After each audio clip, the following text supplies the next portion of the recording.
Abu Nuwas dikenal sebagai sosok yang cerdik. Sebagai penyair ulung, tak jarang ia diundang untuk membacakan syair di beberapa tempat. Bahkan kediaman Sultan Harun al-Rashid beberapa kali diundang oleh Sultan. Abu Nuwas pun semakin tersohor. Pada masa mudanya, kemasyhuran Abu Nuwas tidak diimbangi dengan kesalihannya. Tak sedikit beberapa riwayat menyebut bahwa Abu Nuwas muda suka berpoya-poya, maksiat, dan berperilaku negatif lainnya. Kebiasaan jeleknya pun berubah pada masa tuanya. Abu Nuwas adalah sosok yang cerdik. Tidak jarang ia mempermalukan Sultan dengan kelucuan dan kecerdikannya. Ulah Abu Nuwas tidak dapat dimaafkan, tetapi tidak ada alasan apapun untuk menjeratnya. Dengan hukuman, banyak cara yang telah dilakukan Sultan untuk menghukum dan menguji Abu Nuwas. Akan tetapi, tidak sedikit pula upaya Abu Nuwas berhasil lepas dari jeratan sang Sultan. Suatu hari, Sultan sudah memiliki cara untuk menjerat Abu Nuwas. Dengan bangga, Sultan menemukan cara untuk membalas dendam kepada Abu Nuwas. Sultan pun mengundang Abu Nuwas ke istana. Ia mengutarakan bahwa akan berburu beruang di hutan. Sultan meminta Abu Nuwas ikut serta. Di benak Sultan, Abu Nuwas akan kalah kali ini, sebab Abu Nuwas dikenal takut pada beruang. Pada hari yang telah ditetapkan, Sultan bersiap-siap berangkat. Ia memerintahkan prajurit untuk menjemput Abu Nuwas di rumahnya. Tak ayal, kedatangan prajurit menyebabkan Abu Nuwas khawatir dan sedikit merasa takut. Bukan takut pada prajurit yang datang ke rumahnya. Akan tetapi, ia takut nantinya akan benar-benar bertemu beruang di hutan, dan dirinya dijadikan tumbal oleh Sultan. Namun, apa boleh buat? Ia harus mentaati titah Sultan. Pada hari itu pula, Abu Nuwas dan Sultan Harun al-Rashid berangkat menuju hutan. Sebelum memasuki hutan, cuaca tiba-tiba berubah. Sadar bila turun hujan deras, maka rencana berburuan akan gagal. Sultan pun tidak kehilangan akal. Ia memanggil Abu Nuwas. "Wahai Abu Nuwas, apakah kamu tahu kenapa aku memanggilmu?" "Tuanku, hamba minta maaf. Hamba tidak mengetahui kenapa Baginda memanggil saya," jawab Abu Nuwas dengan nada sedikit getar karena dilumuti bayangan akan sosok beruang yang menakutkan di hutan. "Kau pasti tahu bahwa sebentar lagi akan turun hujan. Karena hujan masih jauh dari sini, maka akan kuberi kuda untuk menyelamatkan diri dari hujan.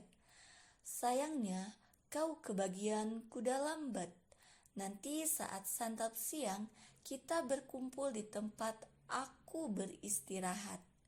Jika nanti hujan turun, kita semua harus menyelamatkan diri dari hujan dengan cara masing-masing agar pakaian kita tetap kering."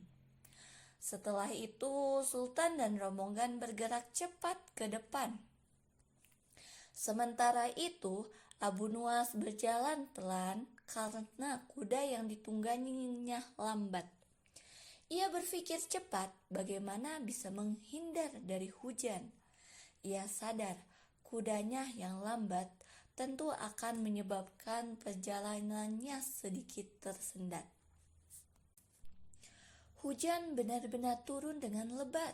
Sultan dan rombongannya pun tak selamat dari hujan, walaupun mereka menunggangi kuda yang cepat. Sesampainya di tempat istirahat, hujan pun reda. Sembari menunggu Abu Nuwas, Sultan dan para prajurit mencoba mengeringkan pakaian mereka. Tidak sampai kering, sosok yang dinanti tiba dengan mengenakan pakaian kering. Sultan heran. Ia nyaris tidak percaya karena kuda lambat yang ditunggangi Abu Nuwas basah kuyup, sedangkan Abu Nuwas tetap kering. Pada hari berikutnya, Sultan memberikan seekor kuda cepat pada Abu Nuwas. Usai Sultan dan rombongan berpencar, hujan kembali turun dengan deras. Bahkan hujan turun lebih deras daripada hari kemarin. Praktis, pakaian Sultan dan prajurit basah kuyup. Anehnya, sang Sultan pun keheranan melihat Abu Nuwas tiba-tiba di peristirahatan kedua dengan pakaian yang kering. Padahal Sultan dan prajurit basah kuyup. Sedangkan Abu Nuwas juga telah menunggangi kuda yang cepat, tidak seperti hari sebelumnya. Abu Nuwas, terus terang aku heran dengan cara kau menyelamatkan diri dari hujan. Saat aku menunggangi kuda cepat atau lambat sama saja. Pakaian yang aku kenakan tetap basah kuyup. Tetapi kenapa kau tidak basah kuyup seperti kami? Walaupun penunggang kuda cepat atau lambat, tanya Sultan dengan penuh selidik. Maaf tuanku, itu sangat mudah. Sebenarnya hamba tidak menyelamatkan diri dari hujan. Ketika hujan akan turun, hamba cepat-cepat melepaskan pakaian. Kemudian pakaian tersebut hamba lipat. Selanjutnya, pakaian yang dilipat tersebut hamba duduki agar tidak basah diguyur hujan. Hamba lakukan ini sampai reda. Jawab Abu Nuwas memecah penasaran sang Sultan. Sementara itu, Sultan terpaku mendengar penjelasan Abu Nuwas. Abu Nuwas pun tersenyum riang gembira hingga pulang lagi ke kediamannya. Ia kembali menang melawan jebakan Sultan dan selamat dari beruang yang tidak didapatkan di hutan.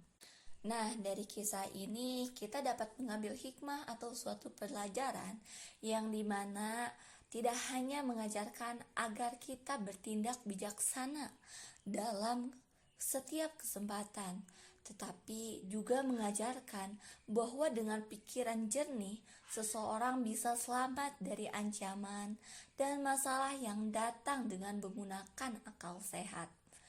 Seseorang pembelajar dapat menyelesaikan masalah dengan baik dan terstruktur dan terukur. Sikap Abu Nuwas yang tidak merendahkan pemimpinnya dan enggan dianggap bodoh mengarahkannya untuk mencari jalan keluar yang bisa dilakukan di tengah tantangan. Dengan sikap rendah hati dan berpikir jernih, menggunakan akal sehat, terbukti Abu Nuwas dapat menyelamatkan tantangan Sultan. Disinilah sikap kedewasaan